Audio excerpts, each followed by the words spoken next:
मंडळी, अजित पवार यांच्या अकाली निधनामुळे एकीकडे महाराष्ट्रामध्ये एक मोठी राजकीय पोकळी निर्माण झाली आहे, तर दुसरीकडे राजकीय कुरघोडी, शहाचं राजकारणही जोरात सुरू आहे. त्यात सुनेत्रा पवार यांचा घाई गडबडीने उरकण्यात आलेला उपमुख्यमंत्री पदाचा शपथविधी आणि राष्ट्रवादी काँग्रेसच्या दोन्ही गटांचं विलिनीकरण हे कळीचे मुद्दे ठरत आहेत. त्यात दादांच्या पश्चात राष्ट्रवादीच्या दोन्ही गटांच्या विलिनीकरणाचं काय होणार याबाबत तर्कवितर्क लढवले जात आहेत. या विलिनीकरणाबाबत राष्ट्रवादीच्या दोन्ही गटांचे नेते वेगवेगळे दावे करतायत. त्यात शरद पवार गटाचे नेते हे दोन्ही गटांच्या विलिनीकरणाबाबत आग्रही दिसत आहेत. त्यासाठी त्यांच्याकडून अजित पवार यांच्या अंतिम इच्छेचा हवाला दिला जात आहे. तर अजित पवार गटाचे नेते मात्र याबाबत सावकाश पावले टाकताना आणि हातचा राखून बोलताना दिसत आहेत. त्यात राष्ट्रवादीच्या दोन्ही गटांचं विलिनीकरण होणार असेल तर त्याबाबत भाजपाची काय भूमिका असेल याबाबतही वेगवेगळे दावे केले जात आहेत. तसेच हे विलिनीकरण भाजपाला नको आहे असाही दावा केला जात आहे. त्यामागची कारणं काय आहेत त्याचाच घेतलेला हा सविस्तर आढावा.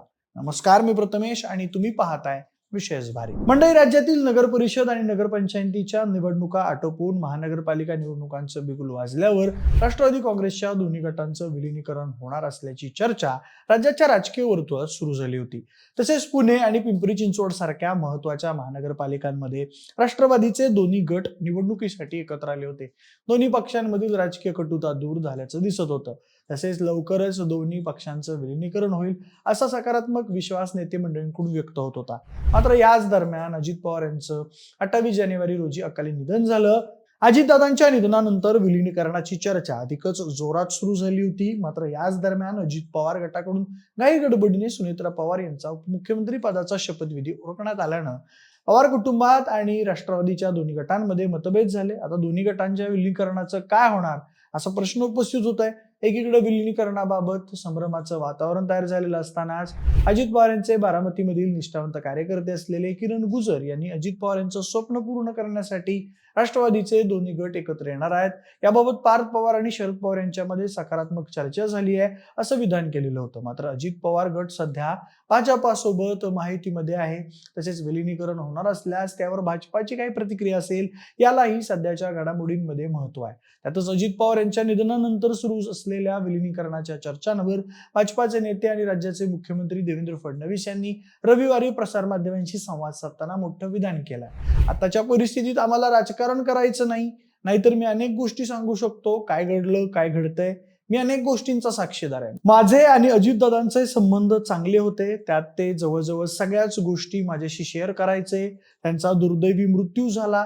त्याच्या आदल्या दिवशी आम्ही 1 तास गप्पा मारत बसलो होतो. अजित पवार हे राष्ट्रवादीच्या एकत्रीकरणाबाबत चर्चा करत होते.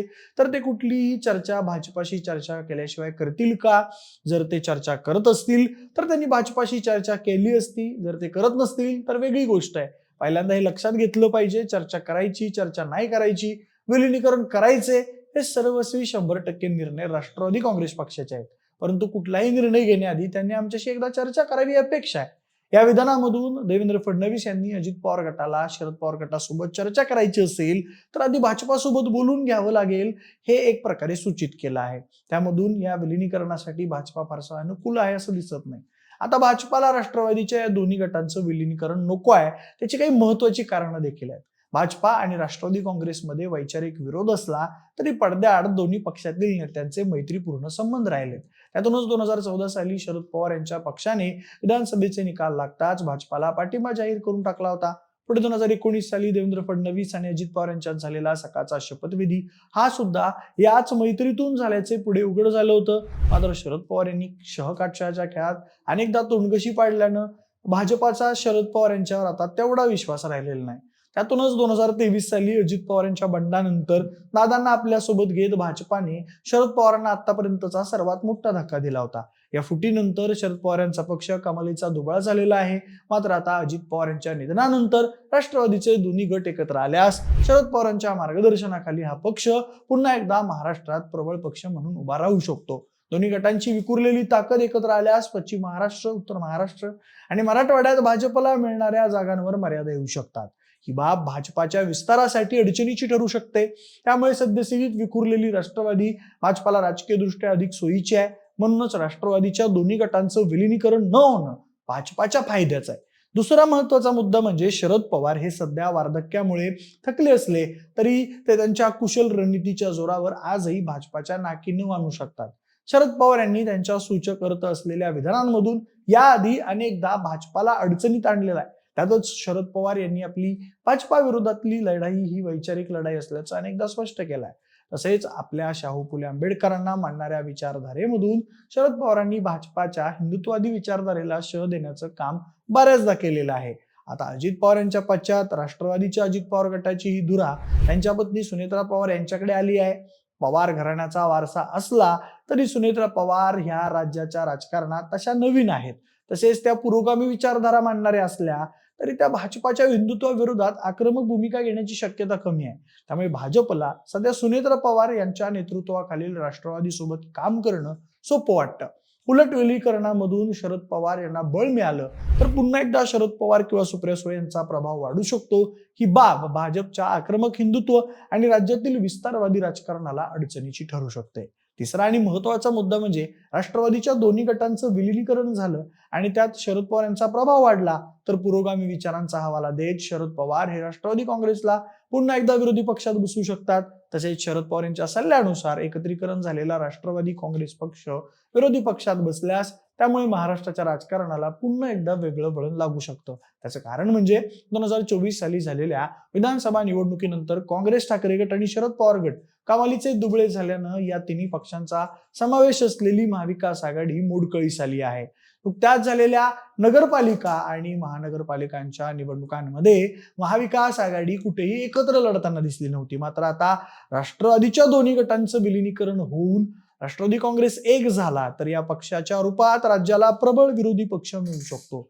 तसेच या पक्षाच्या छायेत महाविकास आघाडीचंही पुनरुज्जीवन होऊ शकतं. त्या माध्यमातून 2029च्या निवडणुकीत भाजपासमोर सक्षम पर्यायही दिला जाऊ शकतो. या सर्वाची जाणीव राजकारणात माहीर बनलेल्या भाजपाला आहे.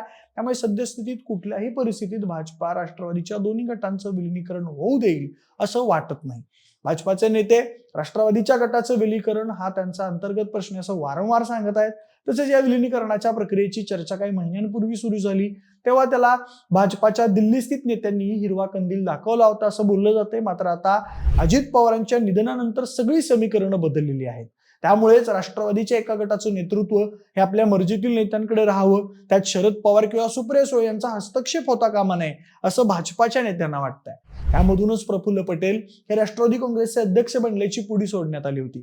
त्या माध्यमातून राष्ट्रवादी काँग्रेसचं नेतृत्व पवार कुटुंबाच्या बाहेर गेलं तर काय प्रतिक्रिया उमटू शकतात याची ही चाचपणी करण्यात आली. आता त्या आधारावरच पुढील चाली खेळल्या जाऊ शकतात. मात्र सद्यस्थितीत तरी भाजपा राष्ट्रवादी काँग्रेसचं विलीनीकरण होऊ देईल असं वाटत नाही. तसेच हे विलीनीकरण झालं तरी भाजपच्या नेत्यांच्या मर्जीप्रमाणे आणि सोयीप्रमाणेच होईल याची खबरदारी घेतली जाईल. आता भाजपाचा असलेला छुपा विरोध डावलून राष्ट्रवादीचे दोन्ही गट पुढच्या काही दिवसांमध्ये एकत्र येऊ शकतात का? राष्ट्रवादीचे दोन्ही गट एकत्र आले तर त्यामध्ये सुनेत्रा पवार, पार्थ पवार यांना काय स्थान असेल?